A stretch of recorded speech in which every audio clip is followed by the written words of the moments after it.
Le 18 novembre dernier, Amine Kessassi a enterré son frère Mehdi. C'est avec émotion que je me fais relais aujourd'hui, et je l'espère en notre nom à toutes et tous, du combat qu'il porte. Ce vœu, nous vous le présentons en accord avec Amine, qui aurait souhaité être présent aujourd'hui, avec ces mots, pour ne rien dénaturer de son combat. Nous avons toutes et tous été marqués par ce drame. Nous avons été nombreuses et nombreux élus de notre Assemblée à être présents le 22 novembre dernier à Lyon et dans de nombreux autres lieux de notre région en hommage à Mehdi. Humblement, je rappellerai quelques mots d'Amine. Parce que sa mort ne doit pas être recouverte par les sables de l'indifférence et de l'oubli. 1000 fois, j'écrirai son nom et je ferai face à ses assassins. Je serai le gardien de sa mémoire. Non, je ne me tairai pas. Je dirai les carences de l'État, les failles de la République, les territoires abandonnés et les populations oblitérées. Mehdi avait 20 ans. Il n'était coupable que d'être mon frère. Amine nous le rappelle avec dignité.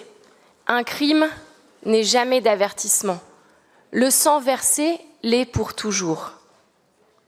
Face à un tel ennemi, l'État doit prendre la mesure de ce qu'il se passe et agir.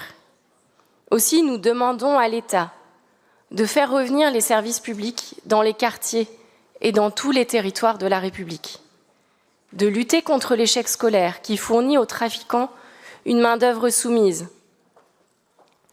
de doter les enquêteurs et les forces de police des moyens dont ils ont besoin, de renforcer, de soutenir réellement les familles de victimes du narcotrafic. Nous demandons à l'État de maintenir les moyens des collectivités territoriales pour garantir la réalisation de leur mission qui accompagne ces enjeux. Par ce vœu, aux côtés d'Amine, nous prenons nos responsabilités d'élus de la République pour parler et pour agir à chaque échelle de responsabilité qui est la nôtre. Je nous invite à la même dignité dans nos échanges que celle d'Amine dans ce combat. À ses côtés, nous lui affirmons que notre engagement face au narcotrafic sera durable et collectif. On ne peut pas tuer tout un peuple.